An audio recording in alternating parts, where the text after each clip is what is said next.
standing here at the top of Northgate locks on the Shropshire Union Canal in Chester. The canal has just come through the dramatic Northgate cutting, running below the Roman walls of the city. And this cutting itself is one of the major heritage features of the waterways, not just of Chester, but of the waterways in the country as a whole. The canal reaches the top lock here at Northgate, and it suddenly drops 33 feet down towards the River Dee. Chester is embraced by its waterways. The heart of the city is bounded on the north side by the Shropshire Union Canal here, on the west side by the River Dee. Also on the south side, the River Dee, the tidal Dee, runs round to the south of the city. And then at the Weir, the non-tidal Dee flows off towards Farndon and North Wales. The two waterways indeed come within a quarter of a mile of each other in the Bolton area of the city. Despite this, Chester's waterways are frequently ignored by Chesterans themselves and are probably unknown to most of the visitors to the city. Nevertheless, the waterways are actually the reason why Chester is here at all. 2,000 years ago, the Romans recognised the strategic value of this site as an interchange between land and waterway transport. They founded the army camp, of course, but also the port. And Chester's port then existed for centuries as indeed the premier port of the northwest of England. Despite that, of course, in the end the port declined in importance, partly because of the silting of the River Dee, but also, of course, by the rise of Liverpool. In an attempt to try to rescue the fortunes of the port and indeed the city as a whole, in the 18th century they promoted the Chester Canal. And what you see here, the Northgate locks and the Northgate cutting, are parts of the original Chester Canal that was opened in 1779. However, the canal was a failure. It didn't connect up with the national system, and by the 1790s it was becoming derelict and in fact almost bankrupt. It was saved by the building of the Ellesmere Canal, which ran in the so-called Wirral line from Chester up to the Mersey at what became Ellesmere Port. The building of the Wirral line, ironically, actually probably led to the final demise of the port, although it took a long time. But nevertheless, the building of the various canals actually left Chester with a quite complicated and fascinating waterway environment of both the old port and also the more modern canals.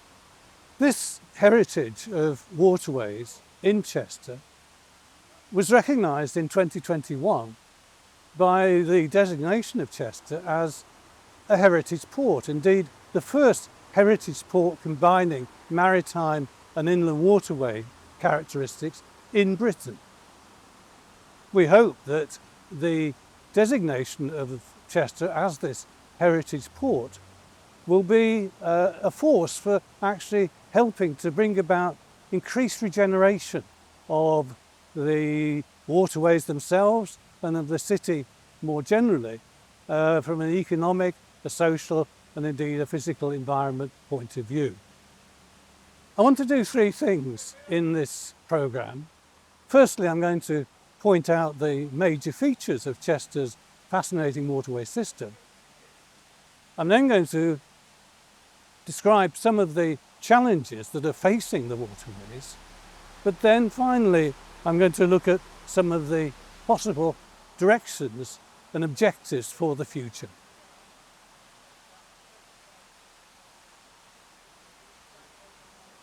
Northgate locks themselves are very interesting. You'll see that there are 3 locks in a staircase, and this staircase of locks, which are called wide locks, is in fact the oldest staircase of locks surviving in the country.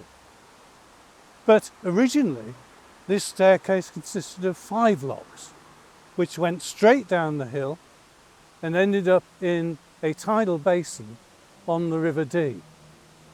However, when the Ellesmere Canal was built in the 1790s, what they did was to in fact sever the flight of locks at the bottom under the railway bridge as it now is, and then build the canal northwards towards Ellesmere Port.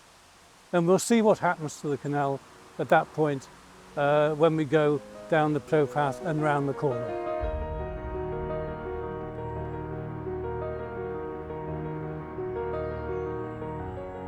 This is Tower Wharf. It's the heart of the canal system in Chester, and it was opened in 1795. You'll see that there's a broad expanse of water here, and this has been used as wharfs for the canal from what became Ellesmere Port. Over there is Telford's Warehouse, now of course a popular and very lively pub, but it was built as a warehouse, and you can see that there are arches over the water and boats could go under those and be unloaded directly into the warehouse. The crane indeed that was used for that purpose is still inside the pub. This locality would in many ways in the Midlands, I think you could say, be an absolute honeypot of activity on the canal system. However, here you'll see there are some boats here, but it's actually rather sleepy. And this, I think, is one of the problems of the waterways in Chester, that they're really not being very attractive to wider users of the canal system. Another point about the Tower Wharf today is that the large building, the large grey building that you see near Telford's Warehouse, these are student flats which were in fact allowed on appeal in the 2010s. And the unfortunate thing about this building, as you'll see, is that in fact, in effect, it turns its back on the canal. What could have been a very lively frontage there is in fact just a bunch of windows. There is no access onto the towpath, and a golden opportunity was lost here to try to make Tower Wharf a real commercial focus. Telford's Warehouse began that process, and as we'll see, the flats down at the end were hoping to do the same. But this building has unfortunately sterilised the prospects of the bank of the waterway on that side.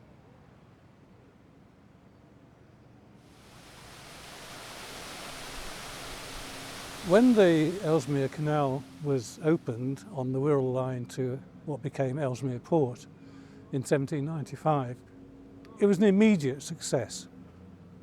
Boats came to Tower Wharf to load and unload, and there was also a passenger service that ran from near Telford's Warehouse today, again to Ellesmere Port and onwards to Liverpool.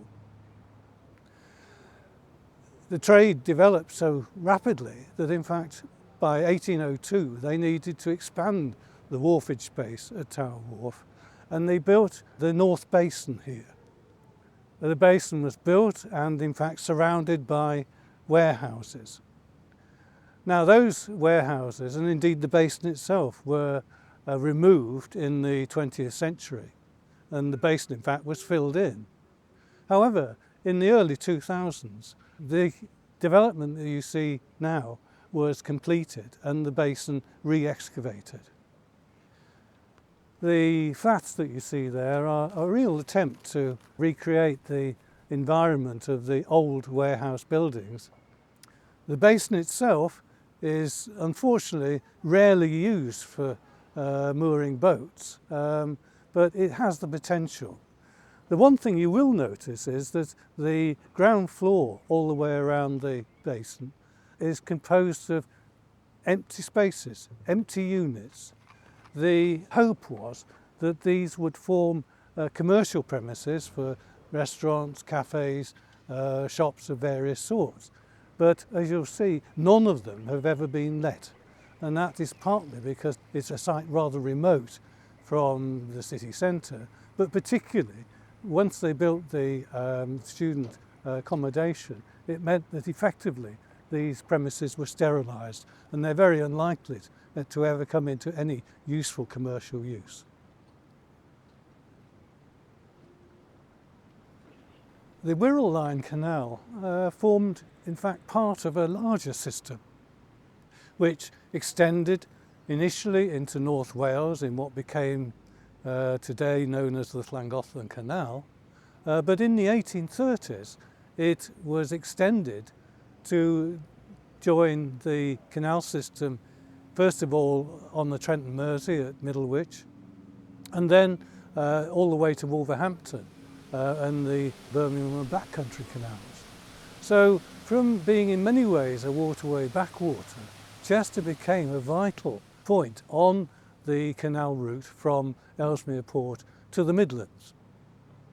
What we know today as the Shropshire Union Canal was in fact established in 1845 through an amalgamation of all the canals that made up this complex series of routes.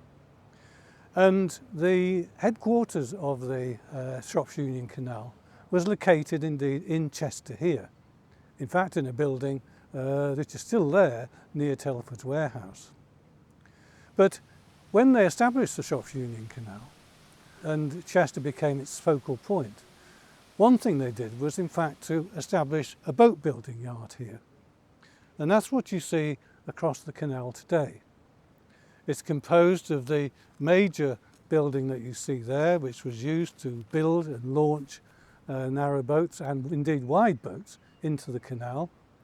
It also has a graving dock, which is still used today for dealing with the hulls of boats.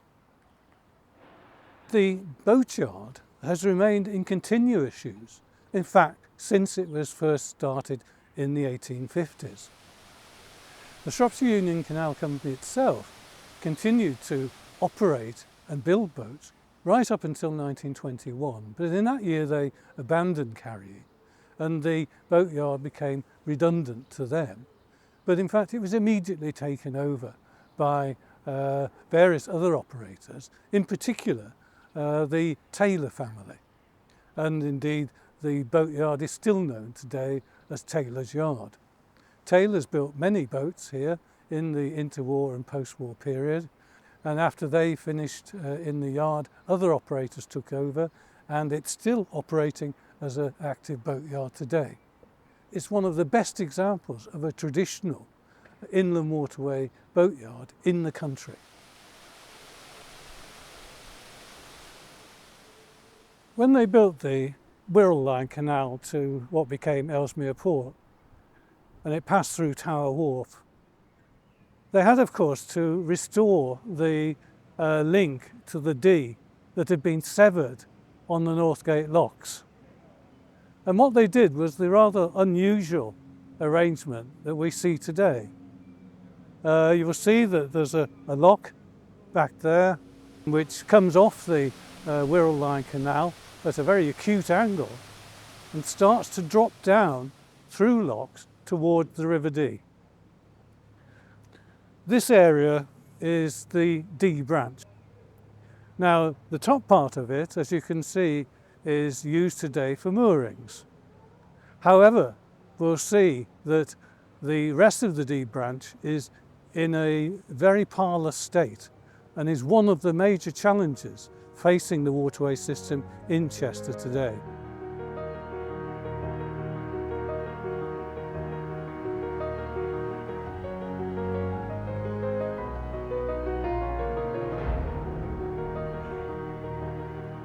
We're now down on the lower part of the Dee branch. This area was created when the Ellesmere Canal was built. And at that time, the old exit, the tidal basin to the river, was in fact over there to my right. That was filled in and a new cut with these locks was developed. To my right, the Dee Basin was established, which became a site for a wharf and also for a boatyard. These activities continued again into the interwar period, but in fact by the 1930s the Dee Basin was in effect had become a graveyard for old boats which were just left here to rot away. This whole area became very run down in the 1930s and into the post-war period. However, in the 1990s, it was redeveloped in the way that you see now. The old basin with its boats was excavated out, covered over, and this quite attractive modern development took place. And a real attempt was made to create a canal-side environment, including, of course, the bascule bridge, which you see behind me. That's not an original feature, but it's a very useful and attractive element of the modern scene.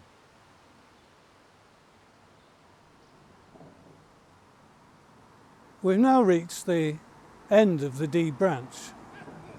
It's fallen down in 3 locks from the main line of the canal at Tower Wharf.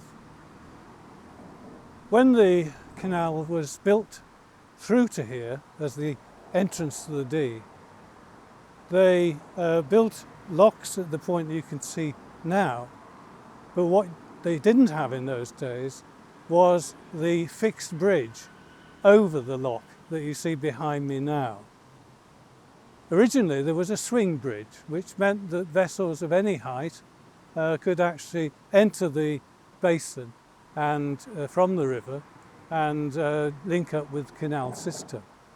However, in the 1960s, road engineers being as powerful as they are, they decided that the swing bridge was narrow, stopped the traffic and needed replacing, and they replaced it by the fixed structure that you see today on Sealand Road. Now, it is still possible for boats to navigate through here, but it is complicated, and it certainly means that boats with any height on them, for example, one sailing boats that might come off the sea, cannot get through this point. More seriously, the Dee branch, despite what may be apparent in some of the pictures, which is effectively becoming derelict.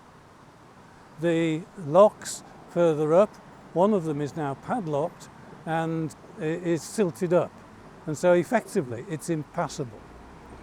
You'll see here that there are no gates on the bottom lock here at the river lock. Now, the situation is that Chester, unfortunately, is in the sorry position of possessing one of the few bits of canal in this country which are actively being allowed to go derelict. Now, it's easy to criticise the Canal and River Trust for this situation, but of course they're cash-strapped like most public agencies are these days, and the fact is that boats, even if they could navigate through here, effectively have nowhere to go, because what you have is the tidal Dee, and on the tidal Dee it's impossible for canal boats to go downstream.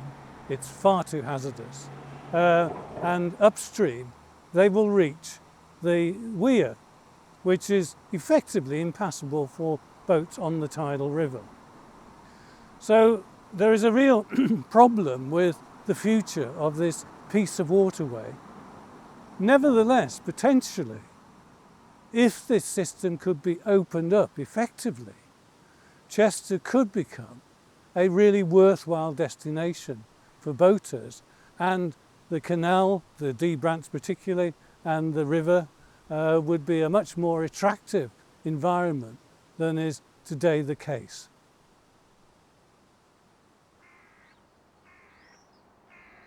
We're now down in the old port area of Chester.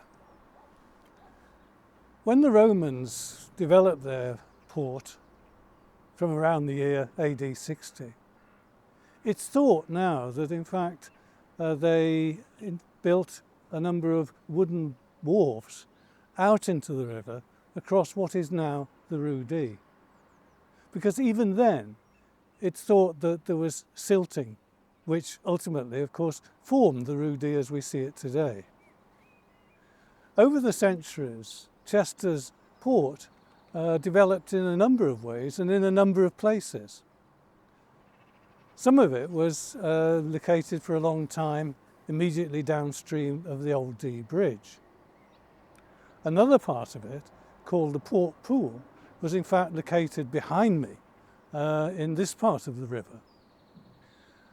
But over the centuries, the port ran into problems because of the reducing navigability of the river. And by the late 17th century, in fact, it was impossible for boats of more than 20 tons to, in fact, get up to Chester. That situation was remedied in the 1730s by the scheme to canalise the Dee and convert it into what we see today, the essentially straight route running from Chester out towards Queen's Ferry. That did, to some extent, improve the situation. It made a lot of money for the landowners whose land was reclaimed in the Sealand area, but ultimately it was not that successful in reviving the port. Nevertheless, in the 18th century, after the river scheme of the 1730s, things did improve for a time. And what you see behind me is one of the results of that process. A set of warehouses that were built in probably the 1750s, and in fact are today the best surviving remnant of the old port buildings. One of the awkward things about the fact of Chester's heritage port is that there is actually precious little of the original heritage port infrastructure left. There are these warehouses, and there is also the big white building, which was a mixture of the harbour master's house and warehousing. That's been through a whole difficult and mixed history. Built in the 18th century as a fairly grand structure, with the decline of the port it became disused, and in the early 20th century these buildings were taken over, ironically, by the Crossville Bus Company, and this site became their headquarters for about 70 years.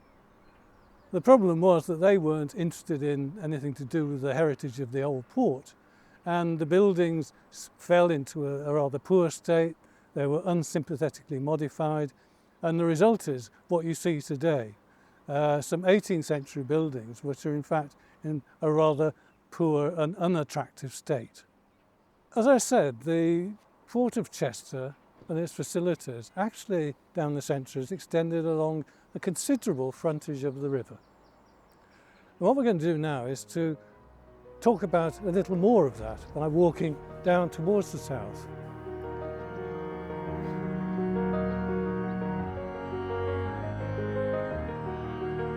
We're now down at the southern end of the old port, and you get a good panorama here of the whole port area of Chester.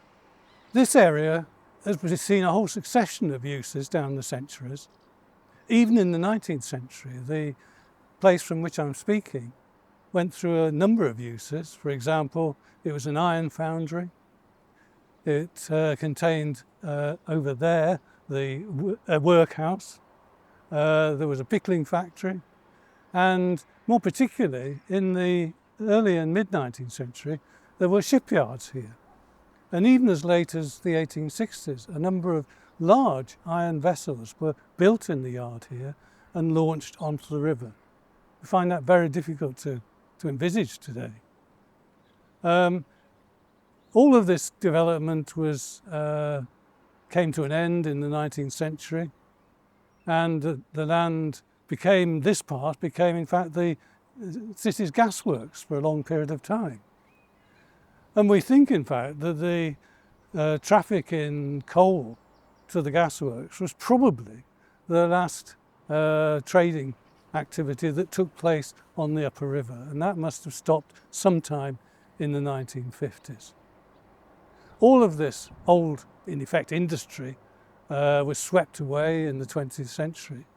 And in the past 15 or 20 years, the whole of this area has been redeveloped for residential accommodation, as you can see, and also for the stables for the racecourse.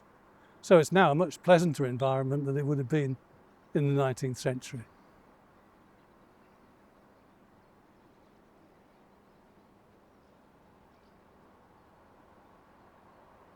One of the features of the banks of the Dee today is the amount of vegetation that's grown up. In many ways this looks quite attractive, but the fact is that particularly on the footpath side of the river, from where I'm standing now, right round along the Rue Dee to the Grosvenor Bridge, this vegetation has become very thick, and the river is in effect ceasing to be visible from the banks in many places.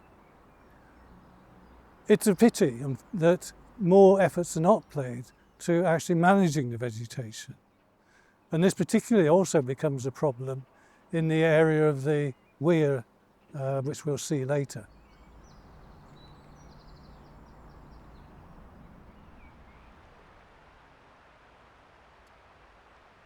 Here we are at Chester Weir, or Causeway. The river at this point was perceived by the Romans as a strategic point where it narrows and the hills on each side form an easy bridging point. The weir was first built in 1093, and it was built to power corn mills which were under the control of the landlord. Weirs and mills are a continual element of waterway history, because of course as soon as you build a weir across a river, it blocks it for navigation for most of the time, or indeed all of the time. In the Middle Ages, the millers and their owners were much more powerful than boat operators, and so it was continually the case that navigation on rivers was hampered by weirs such as the one we see at Chester. And the weir has remained a barrier to traffic between the upper and lower Dee right through to the present time. Now the Dee mills, there were mills at this end of the weir, at the north bank, which were the main mills for centuries, the main corn mills. But also on the Hanbridge side of the river, there were mills from the 12th century, and they operated for a number of purposes, as fulling mills, as paper mills, and latterly as tobacco and snuff mills. And indeed the last snuff mill and tobacco mill did not close until 1954, and it was demolished around 1960. The Dee mills themselves were finally demolished in 1910, and the site was taken over by the council for a pioneering hydroelectric scheme. Now, the weir is effectively a barrier to navigation. There is, in fact, at the other end of the Dee Bridge here, a gate which allows some craft to pass through at very high tide, but it's complicated to use. So effectively, we have a situation in Chester where craft that are on the upper river are imprisoned on it, and as we've seen, there are effectively no craft operating on the lower tidal Dee. It's a dead river from the point of view of navigation.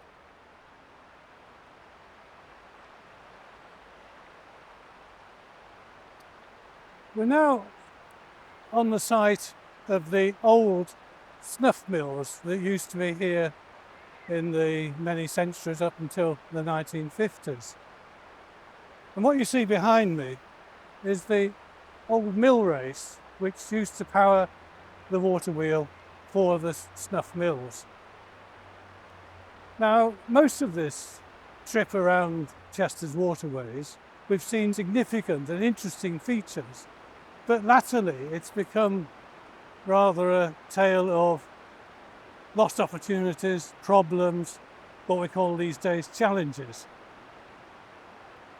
And as I've already pointed out, the Weir itself is perhaps the biggest challenge that faces any navigation on the river.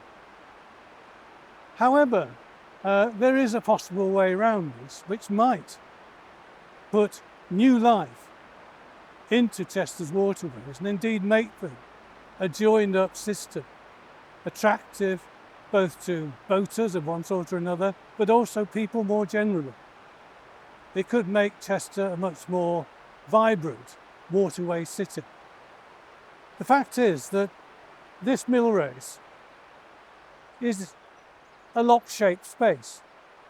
It would be possible to put a lock in this location here, and boats could then navigate up the river at suitable states of the tide and pass through easily up onto the upper river, and indeed vice versa. And it might even be possible for maritime boats to come in as well and also get onto the upper river.